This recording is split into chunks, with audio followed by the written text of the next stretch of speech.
नमस्कार, मैं हूं नेहा शर्मा। आप देख रहे हैं कार्यक्रम आध्यात्मिक ज्ञान चर्चा।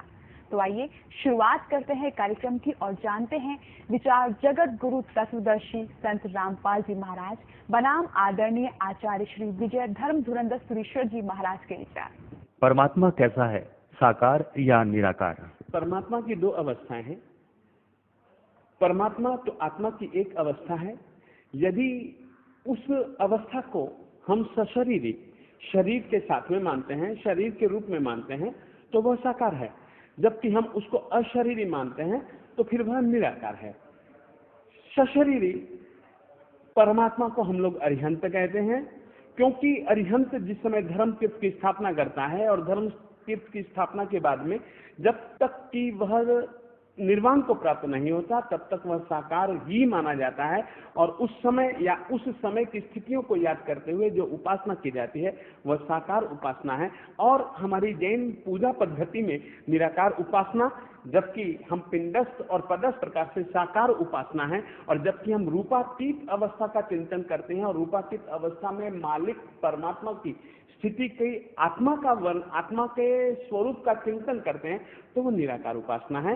तो जैन परंपरा में साकार उपासना और निराकार उपासना दोनों प्रकार की उपासनाएं पाई जाती हैं। और परमात्मा की उपासना इसलिए कि हमारी आत्मा भी उनके जैसी है, उनकी जैसी स्थिति को पाने के लिए उपासना अत्यंत अनिवार्य है। इसीलिए जैन दर्शन में, जैन धर्म में साकार और निराकार दोनों प्रकार की उपासना का महत्व है। क्या आप वेद व गीता को सत्य मानते हैं?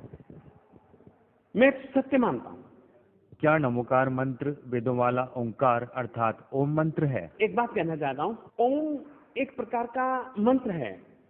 मंत्र के ऊपर कभी भी किसी एक परंपरा का अधिकार नहीं रहा। और ओम तो वैसे भी एक इस तरीके का मंत्र है जो कि वर्तमान काल में लगभग सभी के सभी परंपराओं में, धर्म परंपराओं में किसी न किसी रीति से घुला मिला ही है। हाँ, मैं यह कह सकता हूँ कि वेदों वाला है या नहीं है, परंतु हमारे जैनागमों में, हमारे जैन साहित्य में एक श्लोक है ओम की उत्पत्ति के संदर्भ में।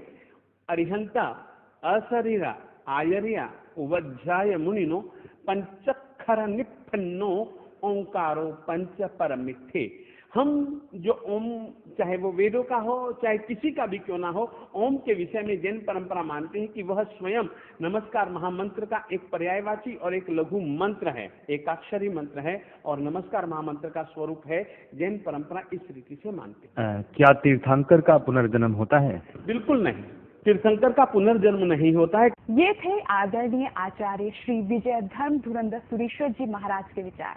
और आइए अब जानते हैं जगत गुरु तत्वदर्शी संत रामपाल जी महाराज के विचार। बोलो सतगुरु देव की जय।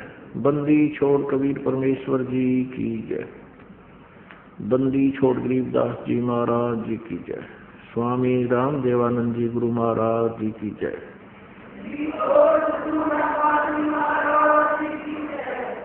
सर्व संतों की जय, सर्व भक्तों की जय, धर्मी पुरुषों की जय, श्री काशी धाम की जय, श्री छुडानी धाम की जय, श्री क्रोथा धाम की जय, श्री बरवाला धाम की जय। सत साहिब गरीब नमो नमो सतपुरुष को नमस्कार गुरु की नहीं। सुर नर मुनि जन साधुआ संतों सर्वस्वी नहीं। सतगुरु साहेब संत सब डंडो तम प्रणाम। आगे पीछे मज हुए जिनको जहाँ कुर्बान। मूर्ख बनाने के लिए अनजान लोग कहते हैं कि जो तीरंथ कर बन जाता है उसका पुनर्जन्म नहीं होता। ये भी इनकी भूल है। ऋषभ देव जी का जन्म हुआ, वो बाबा आदम हुआ। देखिएगा पुस्तक आओ जैन धर्म को जाने। ये पुस्तक आओ जैन धर्म को जाने, ये आपको भी दिखाई थी। लेखक हैं प्रवीण चंद्र जैन, M.A. शास्त्री, जम्बूद्वीप हस्तिनापुर। प्रकाशक हैं श्रीमती सुनीता जैन, जम्बूद्वीप हस्तिनापुर मेरठ से। मुद्रक है Jinendra Jain, new Rishabh offset printer Meerut. Phone number इतना। अब इसमें दिखाते हैं ऋषभ देव जी का अगला जन्म क्या हुआ। 154 पृष्ठ पे आओ जैन धर्म को जाने। 154 पृष्ठ पे प्रश्न है, कौन से तीर्थंकर को सभी धर्मों में पूजा जाता है? भगवान श्री आदिनाथ को यानी ऋषभदेव जी को। इस्लाम धर्म में भगवान आदिनाथ को क्या माना गया है? उत्तर आदम बाबा। अब ये हमने ये याद रखना है कि इस्लाम धर्म में भगवान आदिनाथ यानी ऋषभदेव जी को बाबा आदम रूप में जन्म हुआ उनका। पुण्यात्माओं, अब आपको दिखाते हैं बाबा आदम अर्थात ऋषभदेव जी कहाँ गए। वे पितरलोक में गए। एक कॉमन स्थान है जहाँ पर एक साइड में स्वर्ग है, एक साइड में बहुत लंबा चौड़ा पितरलोक है। जो पितर योनि को प्राप्त कर जाते हैं वो प्राणी उस पितरलोक में चले जाते हैं। आपको दिखाते हैं जीवनी हजरत मोहम्मद। ये देखिए, पहले आपको मौखिक बताते हैं थोड़ा। हजरत मोहम्मद जी को एक खच्चर जैसा जानवर आया ऊपर से, वो उनको साथ लेकर के एक जबरील नाम का देवता उनको उस खच्चर जैसे पशु पर बैठा करके ऊपर ले गया। वहां स्वर्ग बताते हैं कि स्वर्ग में देखा एक व्यक्ति दाईं ओर मुख करके तो हंस रहा था और बाईं ओर मुख करके रो रहा था बुरी तरह। हजरत मोहम्मद जी ने पूछा उस जबराइल नामक देवता से, फरिश्ते से, कि ये व्यक्ति कौन है, ये क्यों हंस रहा है और क्यों रो रहा है। उस जबराइल ने बताया कि ये बाबा आदम है, दाईं ओर स्वर्ग में इसकी नेक संतान है, अच्छी संतान सुखी है, और बाईं ओर नरक है, उस नरक में इसकी निकम्मी संतान वहां महाकष्ट उठा रही है। दाईं ओर जब देखता है अपने संतान को सुखी देखकर ये खुश होता है, और इधर बाईं तरफ नरक में अपनी निकम्मी संतान को कष्ट उठाते हुए उसको उनको यातनाएं दी जा रही हैं, उनको देखकर ये रो रहा है। बता, या ये फायदा मिला ऋषभदेव को। अब ये लाभ हुआ ऋषभदेव की साधना से, ये पितरलोक में गया, बाबा आदम का जन्म हुआ, स्वर्ग लोक इसको कहते हैं। अब वहां स्वर्ग में भी चैन को ना ऋषभदेव को, बाबा आदम को, वहां भी कभी हंस रहा कभी रो रहा, तो यहां में और वहां में क्या अंतर हो गया। इन साधनाओं का ये बेनिफिट है, और जो ये दास बताएगा परमात्मा ने आकर बताई है, उससे क्या लाभ होगा वो भी बताएंगे। अब देखिएगा जीवन चरित्र हजरत मोहम्मद मुसलमान धर्म के प्रवर्तक का। जीवनी हजरत मोहम्मद सल्लल्लाहु अलैहि वसल्लम। मोहम्मद इनायतुल्लाह सुभानी इसके राइट है। हजरत मोहम्मद की जीवनी है सल्लल्लाहु अलैहि वसल्लम, इन्हीं की उपमा है। मोहम्मद इनायतुल्लाह सुभानी अनुवादक हैं नसीम गाजी फलाही। इन्होंने तो ये अरबी भाषा में लिखा था, अनुवादक ये है हिंदी में। मरकजी मकतबा इस्लामी पब्लिशर्स नई दिल्ली। इस्लामी साहित्य ट्रस्ट प्रकाशन 81, सर्वाधिकार सुरक्षित है। ये है नाम मूल किताब मोहम्मद अरबी उर्दू से इसका अनुवाद है। प्रकाशक मरकजी मकतबा इस्लामी पब्लिशर्स D 307 दावत नगर अबुल फजल इनकलेव जामिया नगर नई दिल्ली से। ये इनके दूरभाष फैक्स नंबर है। मुद्रक है HS ऑफसेट प्रिंटर नई दिल्ली। अब इसके 161 से प्रारंभ करते हैं। पहले प्यारे नबी सल्लल्लाहु यानी हजरत मोहम्मद बता रहे हैं कि आज रात बुराक नामक एक जानवर आया, उस पर बैठकर मैंने बैतुल मरकादस की सैर की। वहां पहुंचा तो नबियों की जमात आई, उनमें अब्राहिम, यानी ये सारे वही हैं जो हजरत ये मुसलमान धर्म के जितने भी हैं और ईसाई धर्म के उस पितरलोक में हैं।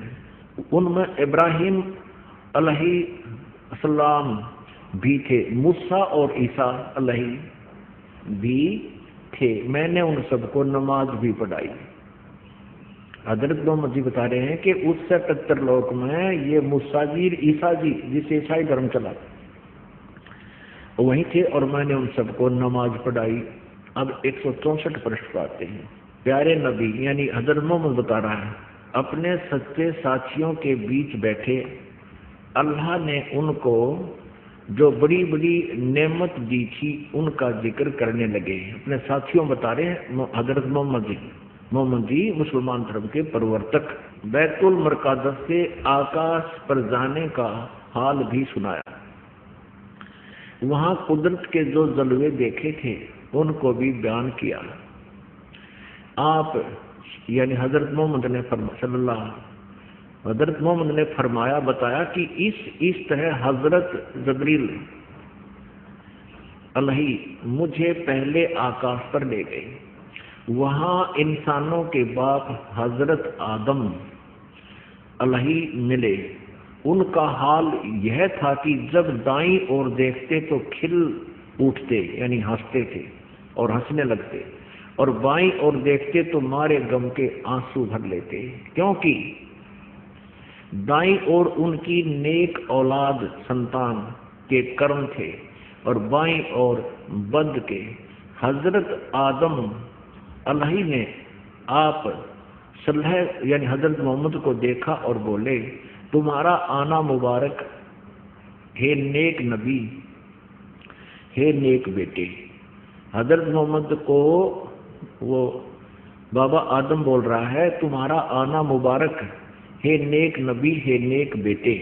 आप सल्लल्लाहु ने पूछा, हजरत मोहम्मद ने पूछा जबरील, ये जब्राइल नाम का देवता से पूछा, यह कौन है?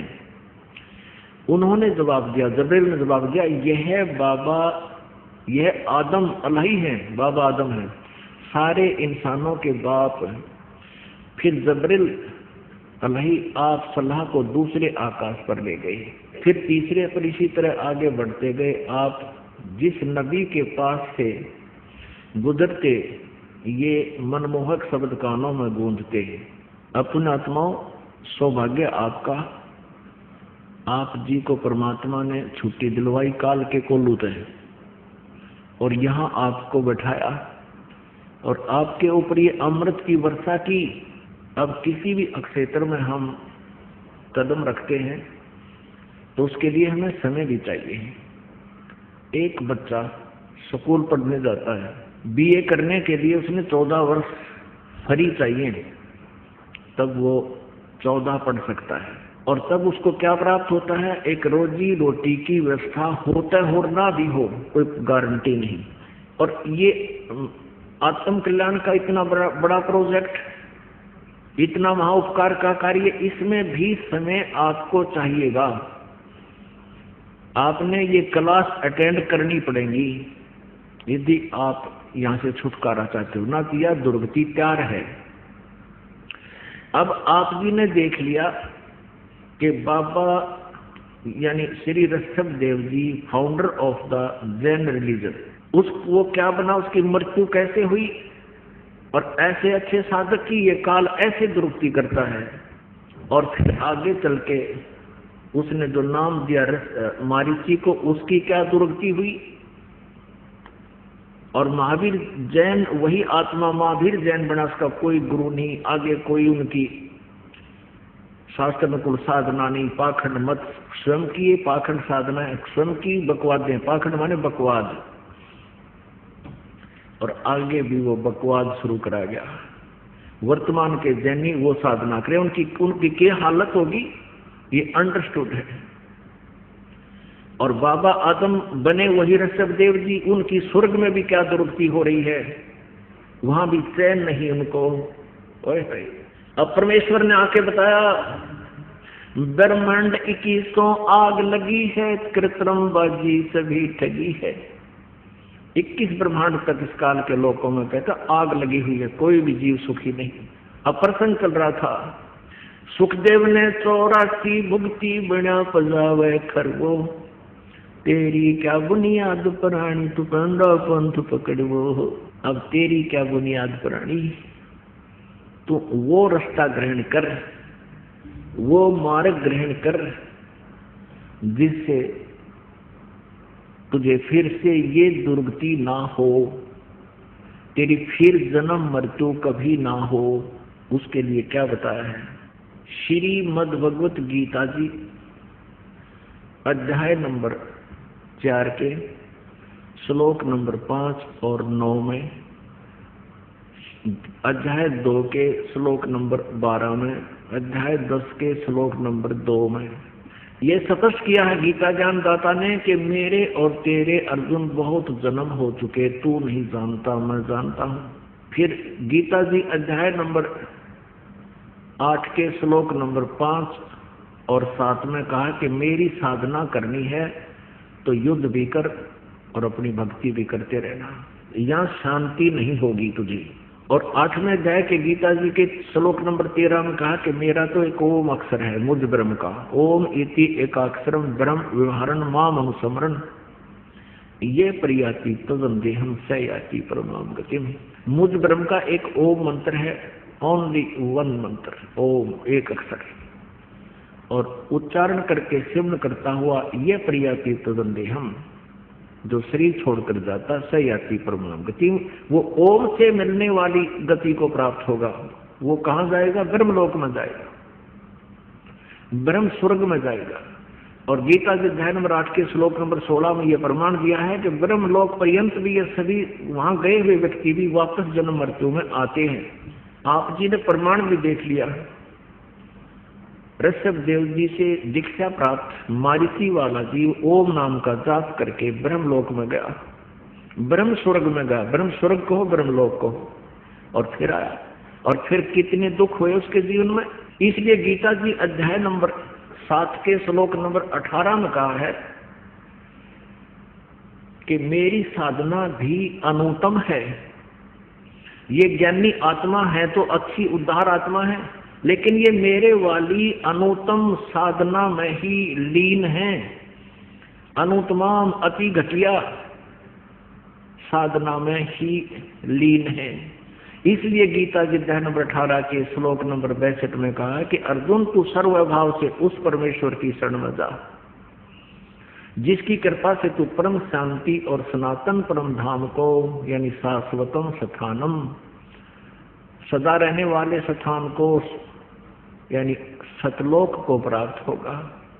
गीता जी अध्याय नंबर 4 के श्लोक नंबर 25 से लेकर 31 तक कहा है कि अर्जुन कोई तो देवताओं की पूजा करता है, कोई श्वास उश्वास की क्रियाएं करता है, प्राणापान की क्रियाएं करता रहता है, और कोई स्वाध्याय करता है, कोई तीक्ष्ण अहिंसावादी व्रत ही रखता है, जैसे मुंह पर पट्टी बांध के और नंगे पैरें घूमना, कोई नित्य पाठ करता है, कोई किसी मंत्र का जाप करता है। और प्रत्येक साधक अपनी साधना को पाप नाशक जानता है, इसलिए तो कर रहा, नहीं तो त्याग दे। उनको पता लग जाए कि ये ठीक नहीं है, शास्त्र विरुद्ध है।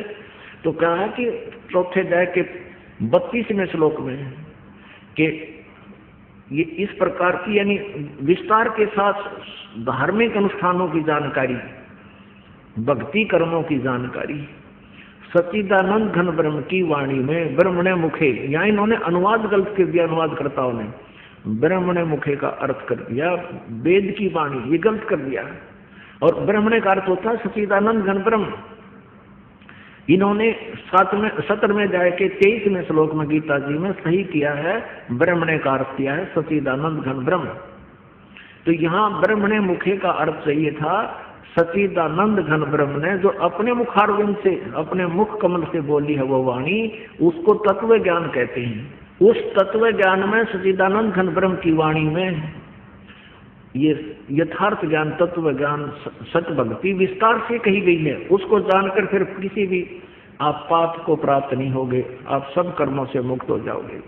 चौथे अध्याय के 34वें श्लोक में कहा कि उस तत्व ज्ञान को जो सच्चिदानंद घन ब्रह्म ने आके स्वयं बताया है अपने मुख कमल से, उसको तत्वदर्शी संतों से जानो, समझो, उनसे पूछो। यानी गीता ज्ञानदाता अनभिज्ञ है उस तत्व ज्ञान से, और उनको दंडोत प्रणाम करने से, कपट छोड़कर उनसे प्रसन्न करने से वो तत्वदर्शी संत तुझे उस परमेश्वर का ज्ञान बताएंगे। गीता ज्ञानदाता से अलग है वो परमात्म तत्व। फिर तत्वदर्शी संत की पहचान बताई है 15वें अध्याय के प्रथम श्लोक में कि ऊपर को जड़ वाला, नीचे को शाखा वाला, ये उल्टा लटका हुआ संसार रूपी वृक्ष समझो, और इसके जो सभी विभागों को, छंदों को, अलग अलग टुकड़ों को बता देगा, जानता है वेदवित। वो तत्वदर्शी संत है, वह वेद के तात्पर्य को जानता है, वो तत्वदर्शी संत है। परमेश्वर ने 600 वर्ष पहले कबीर परमेश्वर ने आके बताया था, अक्षर पुरुष एक पेड़ है, निरंजन वाकी डार और तीनों देवा शाखा है, ये पात रूप संसार। अब देखिएगा एक झलक संसार रूपी वृक्ष की। ये संसार रूपी वृक्ष है, जड़ प्रोक्ष है, जमीन में होती है। ये एक संसार रूपी वृक्ष है। ऊपर को मूल परमात्मा तो जड़ समझो, परम देव पुरुष यानी पूर्ण परमात्मा तो ये जड़ है, मूल है। और ये तना कौन है? ये तना कौन है? कौन भगवान है? डार कौन भगवान है? पत्ते कौन, शाखा कौन भगवान है और पत्ते कौन है? जो इनको विस्तार से बता दे 15वें गीता जी अध्याय नंबर 15 के श्लोक नंबर 1 से 4 और 16-17 इसके ऊपर पूर्ण रूप से जो समझ में आएंगे। ये ऊपर को तो जड़ है पूर्ण परमात्मा, पूर्ण ब्रह्म परमेश्वर, परम अक्षर ब्रह्म, ये इतना हिस्सा तो। और इससे बाहर जो दिखाई देता है ये तना तुरंत जमीन से बाहर, ये अक्षर पुरुष है, इसको परब्रह्म भी कहते हैं। इसे एक डार निकली, इसको ब्रह्म समझो, ये ज्योत निरंजन समझो, 21 ब्रह्मांड में जहां हम रह रहे हैं। और इसके आगे 3 शाखाएं हैं, ब्रह्म के पुत्र है, रजगुण ब्रह्मा जी, सतगुण विष्णु जी, तमगुण शिव जी, ये शाखा है। और हम पात रूप संसार। परमेश्वर ने आके बताया कबीर जी ने, अक्षर पुरुष एक पेड़ है, निरंजन वाकी डार और तीनों देवा शाखा है, ये पात रूप संसार। अब आपको गीता जी अध्याय नंबर 15 के अब दिखाते हैं 1 से 4 श्लोक। अब कहने का भाव ये है कि जैसे आपने सेंटेंस सुना परमेश्वर की सच्चिदानंद घनब्रह्म की वाणी में, सुखदेव ने 84 भुगती बिना पजावे खरगो, तेरी क्या बुनियाद प्राणी तो पेंडा पंथ पकड़े वो। सुखदेव जैसे महापुरुषों ने भी 84 लाख योनियों में गधे की योनियां भी भोगनी पड़ी, तो तेरी क्या बुनियाद है? जब सच साधना नहीं करेगा तो तू कैसे बचेगा? वो साधना तुम्हें प्राप्त भी नहीं है तो वो ऋषि लोग करते थे और फिर भी उनकी दुर्गति हुई। अब वो मार्ग पकड़, वो रास्ता ग्रहण कर जिससे ये छुटकारा हो, वह जानकारी अब दी जा रही है आप जी को, ध्यान से सुनना इसको। अब देखिए श्रीमद् भगवद गीता, जयदयाल गोविंद का इसके अनुवादक हैं, गीता प्रेस गोरखपुर से प्रकाशित है। अब देखिएगा 15वें अध्याय का प्रथम श्लोक दिखाता है। ये है अथ पंचदशो अध्याय, 15वां अध्याय, ये प्रथम मंत्र। ऊर्ध्व मूलम अध शाखम, ऊर्ध्व माने ऊपर को जड़, मूल और नीचे को शाखा, अध शाखम, अश्वत्थम प्राहु अव्यम, छंदासी यस्य प्रणानी ये तम वेद स वेदवित। इसका अर्थ सीधा सा कि ऊपर को जड़ है, उस पूर्ण परमात्मा समझो, इस संसार रूपी वृक्ष की, क्योंकि जड़ से ही पौधा होगा और जड़ से ही सारे पेड़ को आहार मिलता है, यानी सबका मालिक, सबका धारण पोषण करने वाला वो पूर्ण परमात्मा ऊपर है, शतलोक में है, सचखंड में है। और अधः शाखम, अब गीता ज्ञानदाता ने सिर्फ 2 पॉइंट बताए हैं, ऊपर न जड़ वाला और नीचे न शाखा वाला, उल्टा लटका हुआ संसार रूपी वृक्ष है। और छंदासी यानी इसके विभाग, पत्ते आदि इसके विभाग कहे गए हैं। और ये तम वेद, इन सभी छंदों को, पत्ते आदि सभी छंद माने विभागों को, खंडों को जो बता देगा, ये तम वेद जो जानता है, स वेदविद, वह वेद के जानने वाला है, तात्पर्य को समझने वाला है, वह तत्वदर्शी संत है। अब इनके अनुवाद देखिए गीता प्रेस गोरख वालों का। आदि पुरुष परमेश्वर मूल वाले हैं, यानी जड़ तो समझो पूर्ण परमात्मा है, परमेश्वर है। अधः शाखम, यहाँ गलती कर दी इन्होंने, ब्रह्मा रूप मुख्य शाखा वाले नहीं, अधः शाखम नीचे को शाखा वाला। अब यहाँ देखो अधः माने, ये दूसरे श्लोक में 2 बार अधः लिखा है 15वें अध्याय का, और इसका अनुवाद इन्होंने यहाँ खुद किया है। अधः माने नीचे, अधः माने नीचे, तो हम यहाँ इसको ठीक कर लेंगे। ये विचलित है, इनको तत्व ज्ञान नहीं था, इन्होंने तो छट्टे मार रखे, इनकी बुद्धि विचलित होगी, तुक्के लगा रखे। ऊर्ध्व मूलम, ऊपर को शाखा, ऊपर को जड़ वाला और नीचे को शाखा वाला, अधः शाखम नीचे को शाखा वाला। संसार रूपी पीपल के वृक्ष को अविनाशी कहते हैं। वेद, इन्होंने छंदासी माने वेद कर दिया, नहीं, उसके टुकड़े हैं, वो पत्ते आदि उसके टुकड़े हैं और जिसके पत्ते आदि कह रहे हैं। और उस संसार वर्ष को जो व्यक्ति मूल सहित तत्व से जानता है, जड़ से लेकर पत्तों तक बता देगा, वह स वेदविद, वह वेद के तात्पर्य को जानने वाला है, वह तत्वदर्शी संत है। अब देखना दूसरे में, उस संसार की तीनों गुण रूप, तीनों गुण रूप। अब ये यहाँ ये कोड वर्ड है, रजगुण ब्रह्मा जी, सतगुण विष्णु, तमगुण शिव जी रूपी तीनों गुण रूपी शाखाएं। ये विषय पर वाला, संस्कृत भी दिशा देखो, विषय पर वाला शाखा ये है आदि योनि रूप शाखाएं हैं, विषय भोग वाली शाखाएं नीचे और ऊपर फैली हुई है, सर्वत्र नहीं है ये, ऊर्ध्व मन ऊपर और नीचे फैली हुई। मनुष्य लोक में, यानी इस पृथ्वी लोक, मनुष्य लोक में कर्मों के अनुसार बांधने की, यहाँ फंसाए रखने की भी मूलानी मुख्य कारण है ब्रह्मा विष्णु महेश जी तीनों गुण। और नीचे और ऊपर, ये सभी लोकों में नहीं, नीचे और ऊपर, यानी पृथ्वी लोक पर ये ज्ञान बोला जा रहा था, ऊपर स्वर्ग लोक, नीचे पाताल लोक, तीन लोक पर इन तीनों प्रभुओं की जो ना रेंज है, इनकी प्रभुता है फैली हुई। अब यहाँ एक कंसेप्ट क्लियर करना पड़ेगा कि ये तीन गुण क्या है, जब ये समझ में होगा।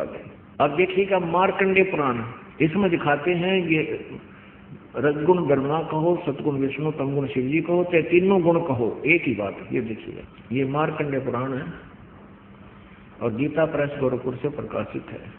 मार्कंडेय पुराण सचित्र मोटा टाइप, केवल हिंदी, गीता प्रेस गोरखपुर से प्रकाशित है। गीता प्रेस गोरखपुर से प्रकाशित है। 122 पृष्ठ पे नीचे आते हैं। यहाँ मार्कंडेय जी बोले मुने, ये मार्कंडेय जी बता रहे हैं। अब हम आते 123 पृष्ठ पे। इस तरह स्वयंभू परमात्मा की तीन अवस्थाएं हैं, रजोगुण प्रधान ब्रह्मा, तमोगुण प्रधान रुद्र और सतोगुण प्रधान विश्वपालक विष्णु है। और ये ही तीन देवता हैं और ये ही तीन गुण हैं। अब ये यहाँ से कोड वर्ड समझना, वो तीनों गुण कौन है? ब्रह्मा जी, विष्णु जी, शिव जी। रजगुण ब्रह्मा, सतगुण विष्णु, तमगुण शिव जी। अपनात्माओं समझदार को संकेत ही बहुत होता है, फिर भी ये अज्ञान इतना कर दिया इन अज्ञानियों ने, नकली ऋषि गुरुओं ने। आप जी को प्रमाण ना दिखाए जाएंगे तो आप मान नहीं सकते, इसलिए आपको रह रहकर एक कंसेप्ट को क्लियर करने के लिए 4-5 प्रमाण आपको दिखाए जाते हैं, तब ये मन स्वीकार करता है। जब आत्मा मानती है सचमुच हम गलत कर रहे थे। ये देखिएगा, श्रीमद् देवी भागवत हिंदी टीका सहित भाग 1, ये कौन से छपी है? अथ देवी भागवतम भाषा सभाष्टेकम सहमातम, खेमरा श्री कृष्णदास प्रकाशन, बम्बई 4। इसका हम तीसरा सेकंड दिखाएंगे आपको। अथ श्रीमद् देवी भागवते भाषा टीका युक्ति तृतीय स्कंद है प्रारंभते। अब इसके 11 पृष्ठ पर आते हैं। ये पृष्ठ 11 है, देवी भागवत तृतीय स्कंद अध्याय 5, इसका मंत्र नंबर 8। भगवान शंकर कहते हैं, अपनी माँ से पूछ रहे हैं, हे माता, यदि हमारे ऊपर सदा आप दया युक्त हो तो हमको तमोगुण में किस प्रकार प्रदान किया है, और ब्रह्मा रजोगुण और हरि सतोगुण युक्त किए हैं, क्यों युक्त किए हैं? अब यहाँ देखो, अब संस्कृत पढ़ेंगे हम, इसमें संस्कृत भी साथ है, एक और सुविधा हमारे लिए। 8वां श्लोक है, यदि दया धर्मना न सदाम्बिके कथम अहम विहित है, मैं क्यों बना दिया? तमोगुण है, मुझे तमोगुण क्यों बना दिया? और कमल जय, कमल से उत्पन्न होने वाले ब्रह्मा को, कमल जय मन ब्रह्मा को रजोगुण संभव, सुविहित क्यों सतोगुण हरि, और विष्णु जी को सतोगुण क्यों बना दिया? इति सिद्धम रजगुण ब्रह्मा जी, सतगुण विष्णु जी, तमगुण शिव जी। अब तीनों गुण रूपी शाखा परमात्मा ने कहा था कबीर परमेश्वर ने। कबीर अक्षर पुरुष एक पेड़ है, निरंजन वाकी डारे। निरंजन कहते हैं इस ब्रह्म को, सत पुरुष को, ज्योति निरंजन काल को। और तीनों देवा शाखा है, भाई पाते रूप संसार। अब गीता जी बता रही है कि 15वें अध्याय का प्रथम मंत्र कि इस उल्टे लटके हुए संसार रूपी वृक्ष को जो पत्तों सहित बता देगा, मूल से लेकर पत्तों तक नारे नारे विभाग बताएगा, स वेदविद, वह वेद के तात्पर्य को जानने वाला है, अर्थात वो तत्वदर्शी संत है। अब इसमें स्पष्ट कर दिया परमेश्वर ने कि अक्षर को एक पेड़ है, यानी जमीन से बाहर, पृथ्वी से बाहर जो दिखाई देता है पेड़, वो पेड़ कहलाता है। उसके क्या पार्ट हैं?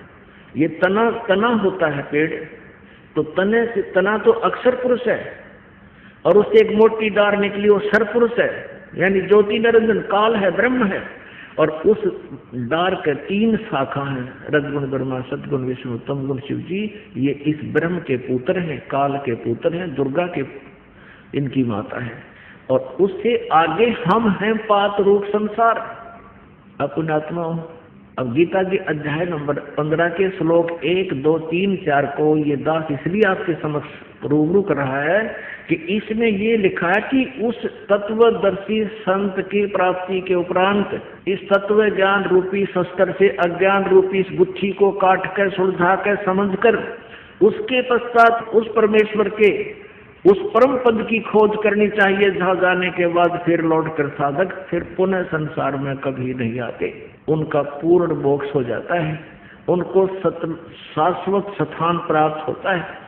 और जिस परमेश्वर ने सारे ब्रह्मांडों को रचा है और उसी की साधना करनी चाहिए, अन्य की नहीं। ये गीता ज्ञानदाता फाइनल कर रहा है। अब आप श्रीमद् भगवत गीता जी को पढ़िए। पुण्यात्माओं, परमेश्वर ने अपनी वाणी में, सच्चिदानंद घन ब्रह्म की वाणी में कहा है, सतगुरु बिन काहु न पाया ज्ञान, जो थो था बुछड़े मूड किसान। गुरु बिन वेद पढ़े जो प्राणी, समझे न सार रहे अज्ञानी। गुरु बिन वेद पढ़े जो प्राणी। गुरु के ये नकली भी थे जी, नास्तिक वेद समझे ना गीता समझी, ये गुरु नहीं थे, ये नकली थे सभी, जिनमें पूरे विश्व को बर्बाद कर दिया, काल के जाल में फंसा रखा है। अब देखिएगा श्रीमद् भगवत गीता अध्याय नंबर 15 अध्याय, और ये प्रथम मंत्र है। अब बहुत आसानी से समझ में आएगा। ऊर्ध्व मूलम अधः शाखम, ऊर्ध्व मूलम अधः शाखम अश्वत्थ प्राहु अव्यम। ऊपर को जड़ और नीचे को शाखा वाला ये संसार रूपी अविनाशी पीपल का वृक्ष कहा गया है। छंदासी यस्य प्रणाली, यह तम वेद, जिसके छंद विभाग पत्ते सहित जो है सब पत्तों सहित जानता है। यह तम वेद, जो उसको जानता है, अज्ञान अंधकार में छुपे हुए को जानता है। स वेदवित, वो वेद के तात्पर्य को जानने वाला है, अर्थात वो तत्वदर्शी संत है।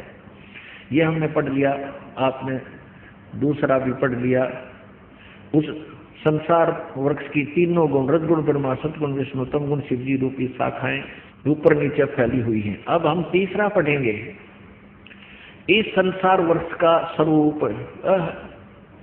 अब गीता ज्ञानदाता कहता है कि जैसा कि मैं आपको ज्ञान दे रहा हूं, इस संसार वृक्ष का जो स्वरूप मैं तुझे बता रहा हूं, इस संसार वृक्ष का स्वरूप जैसा कहा है वैसा यहाँ विचार काल में, यानी मेरे और तेरे गीता जी के विचार काल में, इस डिस्कशन में गीता जी का ज्ञान जो मैं दे रहा हूँ इसमें मैं नहीं बता पाऊंगा, क्योंकि मुझे इसका कोई पूर्ण ज्ञान नहीं है। गीता ज्ञानदाता हाथ खड़े कर रहा है। इस संसार वर्ष का स्वरूप जैसा कहा है वैसा यहाँ विचार काल में गीता जी के डिस्कशन में नहीं पाया जाता। मैं नहीं बता पाऊंगा, क्योंकि इसका न आदि है और न अंत है, तथा न इसकी अच्छी प्रकार सचिथि, यानी ये खुद परिचित नहीं है, इसलिए कह रहा है। इसलिए इस सुविरुद्ध मूलम, अति दृढ़ मूल वाले, ये नहीं अति दृढ़ मूल वाले, क्योंकि मूल जड़ पूर्ण परमात्मा है, वो स्थान शाश्वत स्थान है, वो कभी नष्ट नहीं होता, वो दृढ़ स्थान है। इस पीपल के वृक्ष को दृढ़ेन असंख्य शस्त्रेन छित्वा, वैराग्य रूप शस्त्र नहीं, तत्व ज्ञान रूपी शस्त्र से के द्वारा काट के, यानी इसको समझ कर जान कर तत्वदर्शी संत को की प्राप्ति के उपरांत उसके पश्चात उस परम पद परमेश्वर की खोज करनी चाहिए जिसमें गए हुए पुरुष फिर लौटकर संसार में कभी नहीं आते, उनकी दुर्गति नहीं होती, जैसे अब मारीची और सुखदेव जी की हो रही है और सुखदेव जी की हुई, फिर लौटकर संसार में नहीं आते। और जिस परमेश्वर से पुरातन संसार वर्ष की प्रवृत्ति विस्तार को प्राप्त हुई है, जिस परमेश्वर ने सारे ब्रह्मांडों की रचना की है, उसी आदि पुरुष नारायण के मैं शरण हूँ, इस प्रकार निश्चय करके उस परमेश्वर का मनन और निधि ध्यान करना चाहिए। गीता ज्ञानदाता किसी और परमात्मा की भक्ति के लिए दृढ़ता से कह रहा है। अपनात्मा परमात्मा का पाना बहुत आसान है, ये आपके हृदय में निश्चय होना कि जो साधना हम कर रहे हैं फाइनल है और यही भगवान है। ये कठिन है, जब तक ये नहीं होगा तो आप भ्रमित रहोगे, काल के दूत आपको भटकाते रहेंगे और फिर आपका पतन शुरू हो जाएगा। गीता जी अध्याय नंबर 2 के श्लोक नंबर 53 में कहा कि अर्जुन, जब बाती बाती के भ्रमित करने वाले वचनों से तेरी बुद्धि हटकर एक परमात्म तत्व ज्ञान पर स्थिर हो जाएगी, तब तो तू योग को प्राप्त होगा, तब तो तेरी भक्ति स्टार्ट होगी। अब प्रसंग चल रहा है कि अक्सर पुरुष एक पेड़ है, निरंजन वाकी डार। आप जिन ये चित्र देखा, ये है उल्टा लटका हुआ संसार रूपी वृक्ष। परमेश्वर ने, कबीर जी ने कहा, अक्सर पुरुष एक पेड़ है। ये तो तना तो समझो अक्सर पुरुष है, और सर पुरुष ये ज्योत निरंजन ये इसकी डार, और तीनों देवारज गुण ब्रह्मा सतगुण विष्णु तम गुण जीव शिव जी रूपी शाखा है, और ये पात रूप संसार है। और गीता जी में ये लिखा 15वें अध्याय के प्रथम श्लोक में कि इनके सभी विभागों को, ये जड़ कौन है, ये परम अक्षर पुरुष कहो, परम अक्षर ब्रह्म कहो। तो इसको जो विस्तार से बता देगा, स वेदविद वो तत्वदर्शी संत है, वेद के तात्पर्य को जानने वाला। अब आप जी को दिखा रहे हैं 15वें अध्याय का 16 और 17 श्लोक, जिसमें तीनों भगवान, तीन पुरुष, क्षर पुरुष, अक्षर पुरुष और उत्तम पुरुष है तू अन्य। गीता जी अध्याय नंबर 8 के श्लोक नंबर 1 में अर्जुन ने पूछा कि हे प्रभु, आपने 7वें अध्याय के 29वें श्लोक में जिस तत्ब्रह्म के बारे में जानकारी बताई है कि मेरे इस ज्ञान का आश्रय करके कि तत्वदर्शी संत की खोज करो, उसके बाद वो तत्वदर्शी संत जिस परमात्म तत्व की जानकारी देंगे, तो इस ज्ञान का जो आश्रय कर लेता वो तत्ब्रह्म से परिचित हो जाता है और पूरे आध्यात्मिक मार्ग से, आध्यात्मिक ज्ञान से परिचित हो जाता है और सभी कर्मों से परिचित हो जाता है। उसके पश्चात वो व्यक्ति केवल जरा और मरण से छूटने का ही प्रयत्न करता है और यहाँ इस संसार की किसी वस्तु की डिमांड नहीं करता। अब अर्जुन ने पूछा उस 8वें अध्याय के प्रथम श्लोक में कि किम तत्ब्रह्म, वो तत्ब्रह्म क्या है। 8वें अध्याय के 3रे श्लोक में गीता ज्ञानदाता ने कहा है वो परम अक्षर ब्रह्म है। ओए होए, अपने आत्माओं तीन परमात्मा, जब कबीर परमेश्वर ने 100 वर्ष पहले आकर बताया था, अब इस काल ने गीता का ज्ञान बोला श्री कृष्ण में प्रवेश करके। इसने परमात्मा के भय से सच्चाई तो सारी कर दी, पर कहीं कहीं और कोड वर्डों में दे दी। आज परमात्मा ने इस दास पर कृपा कर दी, ये कोड वर्ड, ये गुड रहस्य आपके समक्ष उजागर हो रहे हैं, आप आसानी से समझ जाओगे। टीचर का काम यही होता है कि सदग्रंथों के गुड़ रहस्यों को समझे, जनता को समझावे। और हम इन नकली ऋषि महर्षि जो संस्कृत भाषा को जानते थे, इनको कैसे का नहीं पता था वेदों और गीता का, और हम इनको इनकी ज्ञाता मानकर इनके द्वारा दंत कथा को सुनते रहे और हमारे सारे पूर्वज जीवन नष्ट करके चले गए। इन्होंने महा अपराध कर रखा हमारे साथ। कोई व्यक्ति आपको 10, 20, 50 हजार का धोखा दे देता है, कोई बात नहीं, वो कोई बड़ी बात नहीं है। आप 2 लाख 10 लाख का भी नुकसान कर देता है धोखा झूठ बोल के, वो घाटा पूरा हो सकता है। मनुष्य जीवन के साथ धोखा कर रही है नकली संत गुरु, और अब भी नहीं मान रहे हैं, अब भी रोड़ा अटका रहे हैं, भक्तों को गुमराह कर रहे हैं। रामपाल आलोचक है, उसकी बातें न सुनना, उसका ज्ञान ना सुनना, वो तो दुश्मन है समाज के, वो हितैषी नहीं है समाज के। वो नहीं चाहते कि परमात्मा के पास ये आत्माएं पहुंच जाएं, वो काल के पक्के दूत समझना। आज कोई बालक नहीं है, सब शिक्षित है। सदग्रंथ हमारे सामने है, हमारे पास है, हम आसानी से समझ सकते हैं। इन नकली गुरुओं से आपने स्वयं बचना होगा, ये नहीं आपको आने देंगे सतमार्ग पर। अब ओम नाम का जाप यानी ब्रह्म साधना की थी ऋषभदेव जी ने, उसके पौत्र मारीची जी ने, उनकी किट की दुर्गति हुई। अब दिखाते हैं कि महावीर जैन की फिर के दुर्गति हुई। अब ये तो क्लियर हो गया कि मारीची ने उपदेश लिया ऋषभदेव से, जो प्रथम तीर्थंकर था, और वही आत्मा बीच में कितना कष्ट उठाया, आगे वो के बनी महावीर जैन वाला जीव। अब देखिए इन्हीं की पुस्तक में, ये पुस्तक है आओ जैन धर्म को जाने, धर्म मंच प्रश्नोत्तर माला, प्रवीण चंद्र जैन M.A. शास्त्री, ये इसके लेखक हैं। आओ जैन धर्म को जाने, लेखक है प्रवीण चंद्र जैन M.A. शास्त्री, जम्बूद्वीप हस्तिनापुर। प्रकाशक है श्रीमती सुनीता जैन, जम्बूद्वीप हस्तिनापुर, मेरठ उत्तर प्रदेश में। ये कहाँ से छपी है? मुद्रक है Jinendra Jain, new Rishabh offset printers, ये मेरठ यहाँ से मिसप्रिंट सा है। अब इसके हम 293 से प्रारंभ करते हैं, 293। आओ जैन धर्म को जाने विशेष प्रकरण। श्री महावीर भगवान के अन्य कौन कौन से नाम हैं?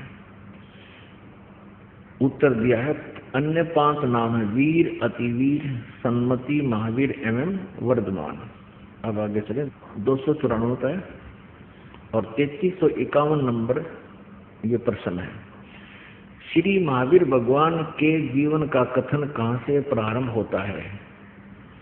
पुरुरवा नामक भील की पर्याय से। श्री महावीर भगवान का जीव पुरुरवा भील के शरीर से कहाँ गया? पर्याय से। पहले सौधर्म स्वर्ग में 1 सागर की आयु वाला देव हुआ। पहले स्वर्ग के बाद श्री महावीर भगवान का जीव किस पर्याय में गया? उत्तर, भरत चक्रवर्ती की रानी अनंतमती से मारीची नामक ज्येष्ठ पुत्र हुआ। ये मारीची वही है ऋषभदेव का पोता, और यही आगे चल के ये जीव महावीर जैन बना। हम अपने काम की बात पर आते हैं। 295 पर निगोद से निकलकर श्री महावीर भगवान का जीव कहाँ गया? हाय हाय, अनेकों भाव यानी शरीर धारण किए जीव अनेक योनियों को प्राप्त हुआ। कैसे? 1000 बार आंख वृक्ष के जीवन भव, और 80,000 सीप के भव, 20,000 नीम वृक्ष के भव, 90,000 बार केली वृक्ष के भव यानी केले के वृक्ष बना, 3,000 बार चंदन वृक्ष के भव, 5 करोड़ बार कनेर वृक्ष के भव, 60,000 बार वैश्या के भव वैश्या, और 5 करोड़ बार शिकारी के शरीर भव, और 20 करोड़ बार हाथी, 60 करोड़ बार गधे के भव, वो तेरा गजब है।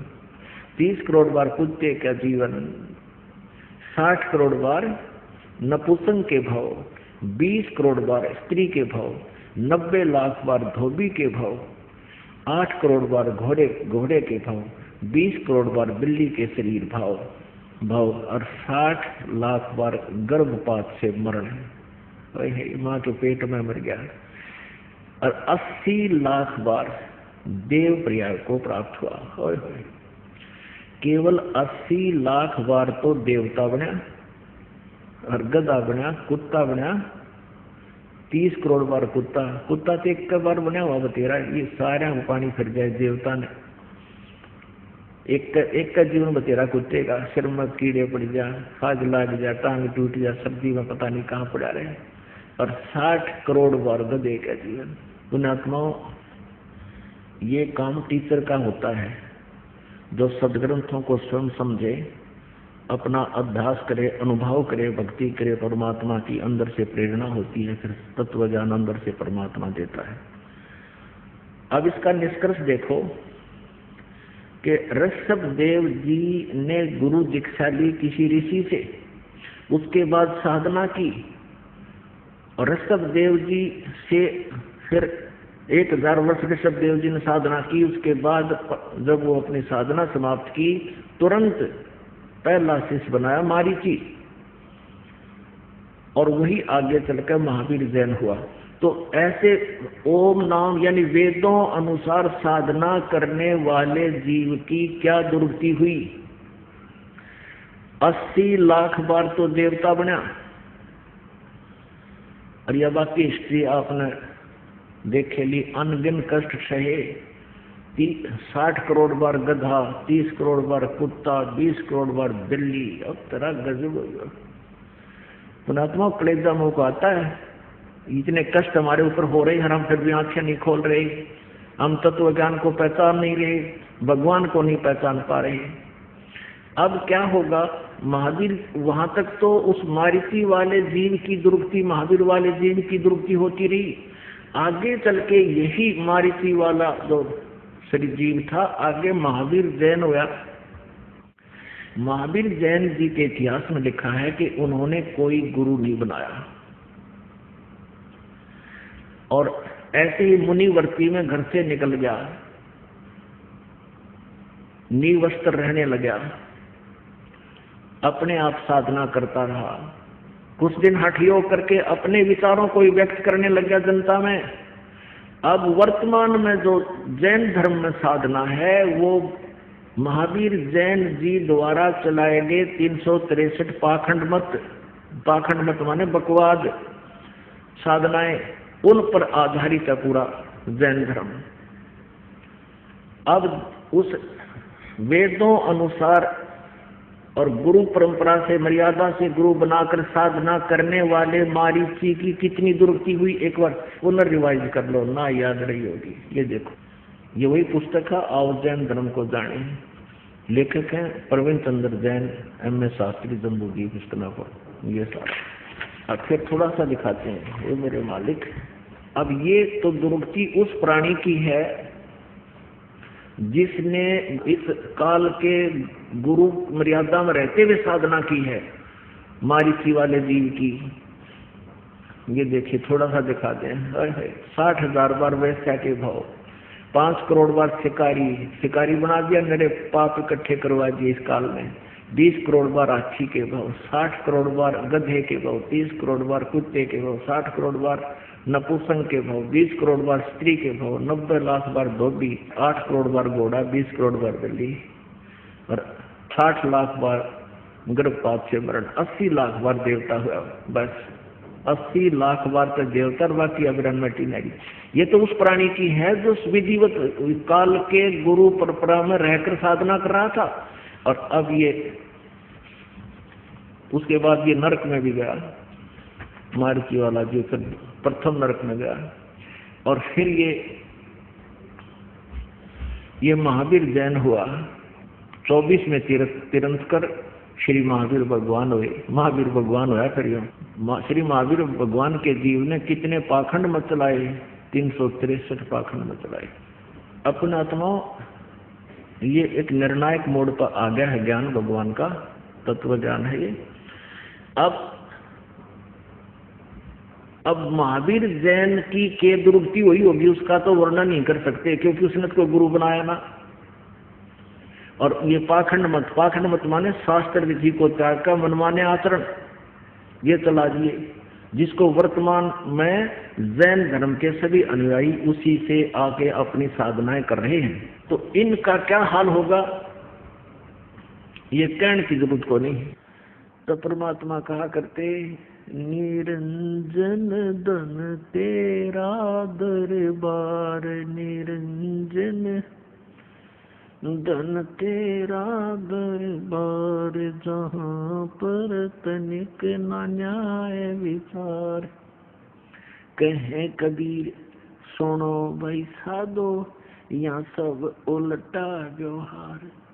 सच्चों को तो ये झूठा बताएं, इन झूठों का एतबार। निरंजन धन तेरा दरबार, निरंजन धन तेरा दरबार, जहाँ पर तनिक न न्याय विचार।